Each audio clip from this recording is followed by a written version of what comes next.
Olá, amigos internautas que acompanham aí o nosso canal Raciocínios Espíritas. Meu nome é Péricles.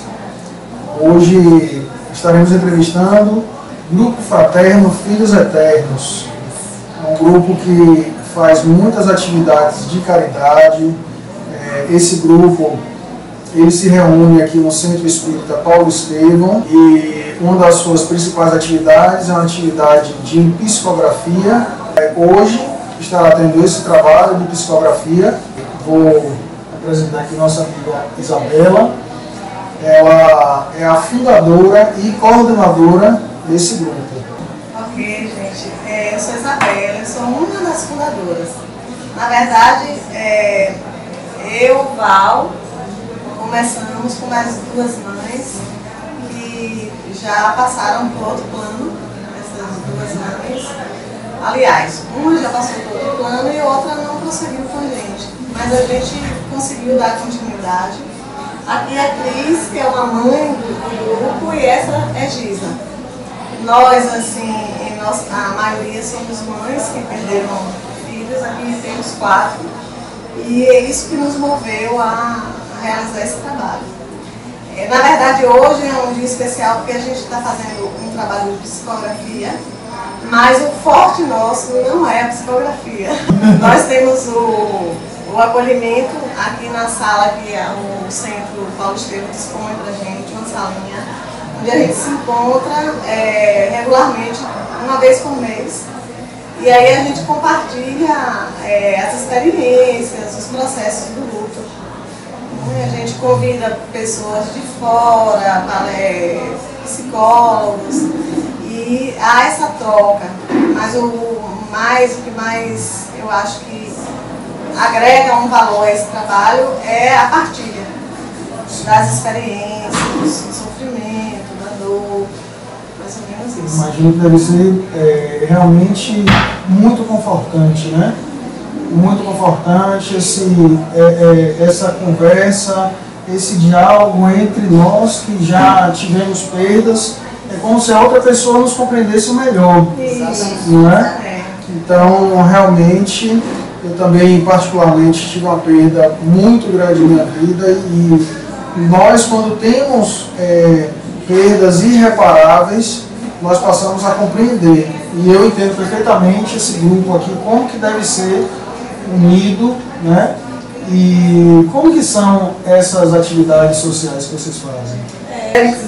Quando nós falamos com você que a psicografia era um detalhe a mais, é um detalhe que, digamos assim, qual é a mãe ou qual é o ser humano que não quer saber notícia do ente querido, que está numa outra dimensão, né? Então a gente faz a gente vai promovendo esses eventos, cada um, né, se ajudando para as despesas, e a gente proporciona mais que seja uma vez por ano.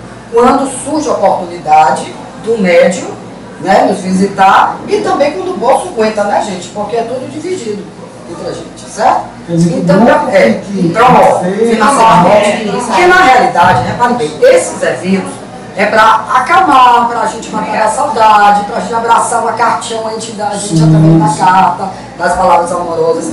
Mas o foco mesmo do nosso trabalho, digamos, o que nos fortalece, é a gente sair do nosso próprio umbigo e sentir o sofrimento dos outros. Que é exatamente nas caridades que a gente faz, nos orfanatos, nos asilos, entendeu? Val mesmo, digamos, ajudou muito. No ano passado, a gente vai fazendo trabalhos de jovens que estão sem apoio nenhum, né, Val? Sabe, nas comunidades pobres, carentes. Isso dando conforto. Exatamente, muito grande, porque a gente está fazendo. O que o Evangelho nos diz? Fora da caridade não é salvação. Se a caridade é o amor. Se a gente não passar isso para frente, a gente não fortalece o nosso ente querido que está do outro lado da vida. Sim. Esperando isso de nós. Sim. Que a gente se fortaleça para que eles fiquem fortalecidos e se despreocupem da gente. É aquela velha história. Poxa, mãe tá bem, meu pai tá bem, meu irmão tá bem, coisa e tal. Deixa eu cuidar agora da minha evolução. Entendeu qual é a história? A nossa dor vai nos acompanhar enquanto a gente vive. Né? A dor que aperta o coração e tudo mais, e as lágrimas também vão continuar, porque a perda de um ente querido, de um filho principalmente, minha gente, não tem, é indescritível. certo? Mas é aquela velha história, a gente vai transformando essa dor, certo? Em situações que não sorte.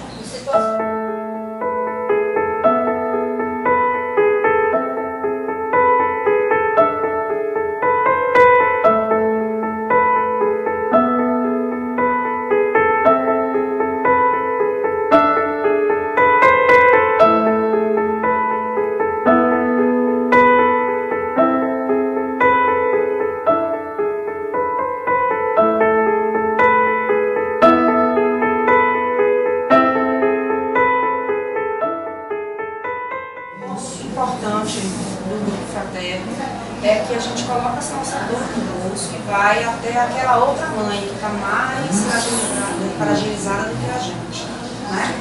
Aquela que vai ficando mais fortalecida, que tem condições de doar a sua experiência, né? Pode ir até a sua casa, fazer o evangelho, fazer uma visita, acolher aquela mãe também no grupo, nas nossas reuniões, entendeu? Para ela também, não interessa a religião, a dor não tem religião, mas acolher naquele momento que às vezes a própria família, os entes queridos continuam com sua dor, que estão encarnados, mas só sabe aquele que passa pela mesma situação. Então a gente se agrega, se une no amor e a gente consegue, entendeu? Amenizar um pouquinho, falando a mesma língua. Aquela mãe que perdeu o filho, a gente sabe o que ela passa, porque a gente está passando pela mesma coisa. Então isso é muito importante. Eu digo que o grupo fraterno, para mim, é a minha segunda família.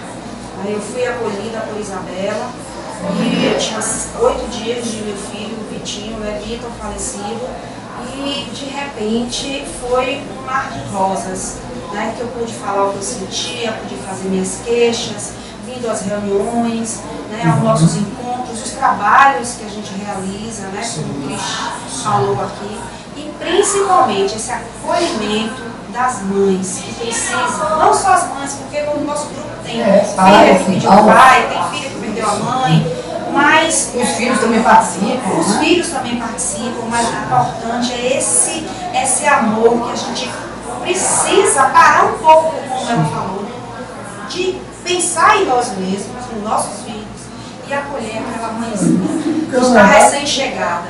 Na verdade, é a mãe que perdeu o filho, o pai que perdeu o filho, é o filho que perdeu o pai, que perdeu o marido que perdeu a esposa, a esposa que perdeu o marido. Então, e o que eu acho mais interessante, que eu parabenizo vocês, é que, na verdade, vocês exalam esse amor. Procuram quebrar essas fronteiras de não só para vocês, não ter essa, no caso da psicografia, não só para vocês. A psicografia é para o geral, para todos. Não está fazendo distinção. Quem quer uma comunicação, uma notícia do ente querido que partiu, vem aqui e solicita. Estou aqui, Luizinho, trazida por meu avô João e pela vovó Antônia, e os tenho na condição de anjos, que me dispensam toda a ternura que às vezes chego a pensar que não mereço. Deus é bondade em permanente expressão. Mãezinha, preserve a harmonia do coração e saiba que tal atitude sua será paz direcionada ao coração da sua eterna menina. Beijos, minha mãe, e peço que me abençoe sempre. Maria Emília do Nascimento Campos.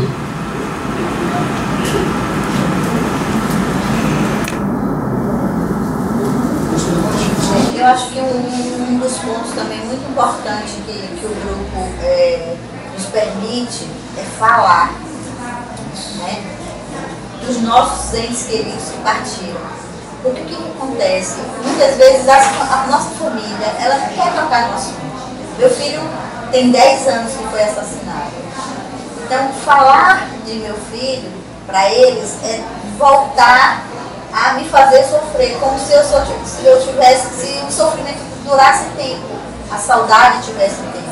Não, cada dia que passa, a gente quer falar mais dele, lembrar mais, porque a saudade aumenta.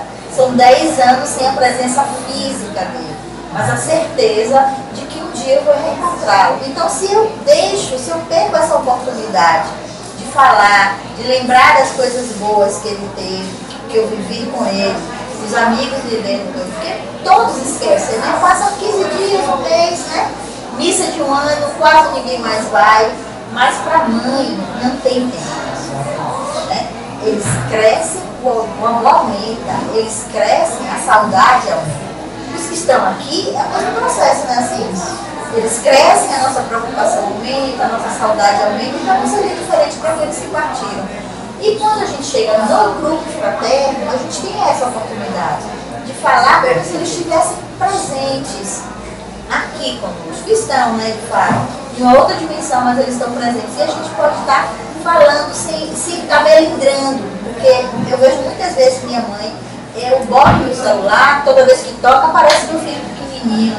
Aí ela, minha filha, pra que você faz isso? Como se isso fosse me fazer sofrer. Ah não, isso me faz lembrar a época que ele estava pequeno. Conforto, né? Conforto. Uma coisa que elas tocaram aí, que eu acho super importante a gente falar, é dessa questão de quem está de fora não entender bem o processo que ele está passando. Porque há um desconhecimento imenso, apesar da morte ser uma constante, uma certeza na vida de todos nós, do assunto morte. Que as pessoas não querem falar sobre a morte. A morte ainda é um mito, um tabu muito grande. Então as pessoas não querem falar. Então quando alguém vê a nossa foto, a gente olhando, beijando, conversando, relembrando, querendo falar sobre o ente que se foi, as pessoas, por desconhecerem que aquilo é importante para a gente, porque a gente quer sempre que permaneça na nossa memória aquela pessoa, que as pessoas lembrem da pessoa, então as pessoas se afastam, evitam, não querem tocar, não querem perguntar como é que está. Então é um assunto ainda que é cercado assim, né, como se fosse muda de assunto.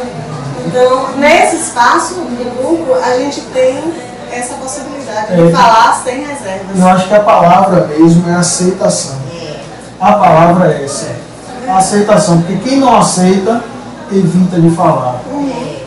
E o período que quando você adquire a aceitação, é quando você tem a certeza que ela está lá do outro lado, e aí você começa a fazer o melhor aqui, não que antes não faça, mas você começa a fazer mais ainda, porque você tem a certeza que o melhor que você faça aqui vai ser o melhor para ela lá. E se você ama, você não vai fazer isso aí.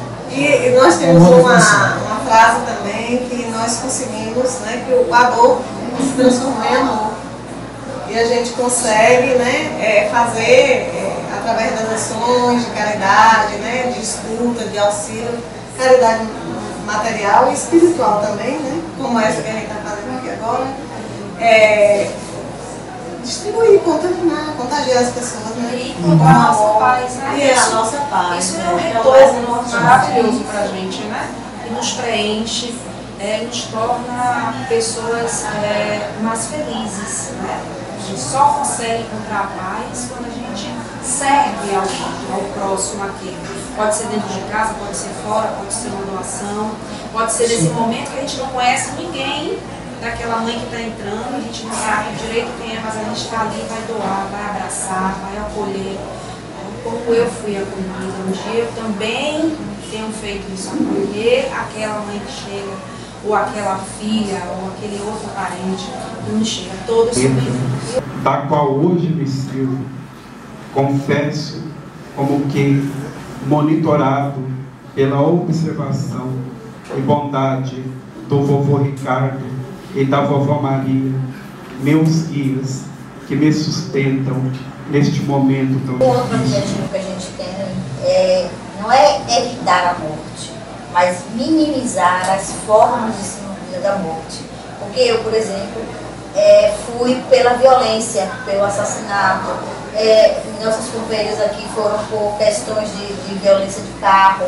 Então, por diversos tipos de violência, quando a gente chama a atenção, quando a gente faz uma caminhada, quando a gente vai buscar matar a fome de um menino, acolher um adolescente na rua, um drogadito, a gente está tentando que outras pessoas sejam vítimas dessa forma. Porque o natural não sejam vítimas dessa forma. Porque o natural é que nós, né, nós mães, sejamos enterrados pelos filhos. E o que a gente vê hoje muito são os jovens partindo, né? As mães enterrando, muito, poderiam ser evitados. Só dar um exemplo, que eu, quando perdi meu menino, eu busquei na internet um grupo, como existe o AA, certo? Um grupo que, porque exatamente isso, os meses foram passando, meu Deus, e as pessoas na minha família, né, as pessoas vão esquecendo e cobrando de você que o luto acabou, a fase do luto acabou, no seu ambiente de trabalho. Eu buscava na internet um grupo, alguém que pudesse me ajudar, e não tinha encontrado. Quando eu cheguei aqui, a primeira carta que eu recebi foi aqui. Eu conheci esse grupo maravilhoso que estava lá, eu via a camisa, Grupo Fraterno Filhos Eternos. Eu saí correndo, eu estava no fundo e fui lá para frente e disse: help, eu quero uma camisa dessa. Foi a mesma coisa dizer, eu quero entrar no grupo de vocês, entendeu? Porque isso é importante, a gente buscar ajuda. Então, para que todos conheçam, nós estamos aqui de braços abertos para acolher, infelizmente, quem passa por essa dor, né? Mas felizmente também, porque terá esse acolhimento, né, que muitos buscam e não encontram. Eu fui buscar e fui encontrar em Porto Alegre, e ficava pela internet falando, né? Em Porto Alegre é diferente você estar aqui da abraça, né? Está aqui também. Então a gente chega e abraça, né? Como é a nossa manda, vamos terminar assim, como é? Eu aceito, eu confio, eu entrego, eu agradeço. Que Deus nos abençoe. Vamos para amigos internautas, então, estamos aqui, infelizmente, por causa do tempo, finalizando nossa entrevista aqui. Agradecemos a todas vocês, meninas. Em especial, queria agradecer a Isabela, que aceitou o nosso convite do canal Raciocínios Espíritas para entrevistar esse grupo fraterno, Filhos Eternos. Então, um grupo tão especial, tão unido, que realmente está de parabéns. Merece uma salva de palmas para vocês, viu? E agradecemos. Um abraço lá todo mundo do grupo, viu? Eu também sou integrante do grupo Raciocínios Espíritas. Minha filha Laísa Lantiero, também um beijo para todo mundo. Flavinho. Muita paz.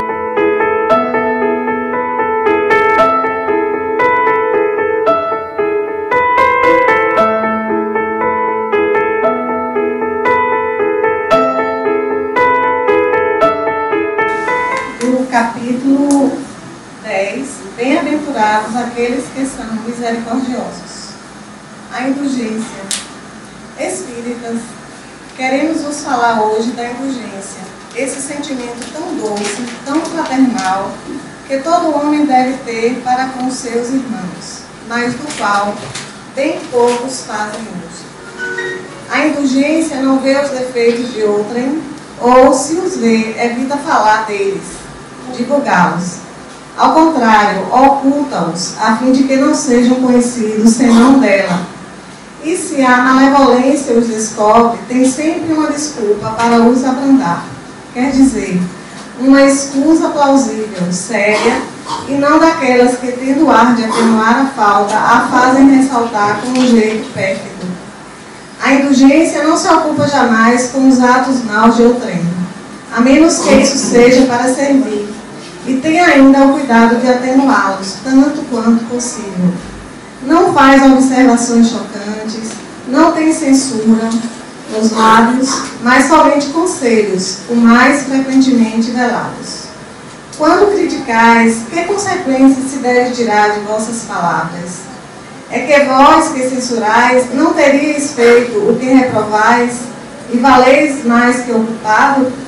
Ó homens, quando, pois, julgareis os vossos próprios corações, os vossos próprios pensamentos, os vossos próprios atos, sem vos ocupardes do que fazem os vossos irmãos? Quando não abrireis os vossos olhos severos, senão sobre vós mesmos? Sede, pois, severos para convosco, indulgentes para com os outros. Pensai naquele que julga em última instância, que vê os pensamentos secretos de cada coração. e que, por conseguinte, desculpa as faltas que censurais, ou condena o que desculpais, porque conhece o móvel de todos os atos, e que vós, que proclamais tão alto anátema, tenhais talvez cometidos faltas mais graves. Sede indulgentes, meus amigos, porque a indulgência atrai a calma, reergue, ao passo que o rigor desencoraja, afasta e irrita. José, Espírito Protetor, em 1860.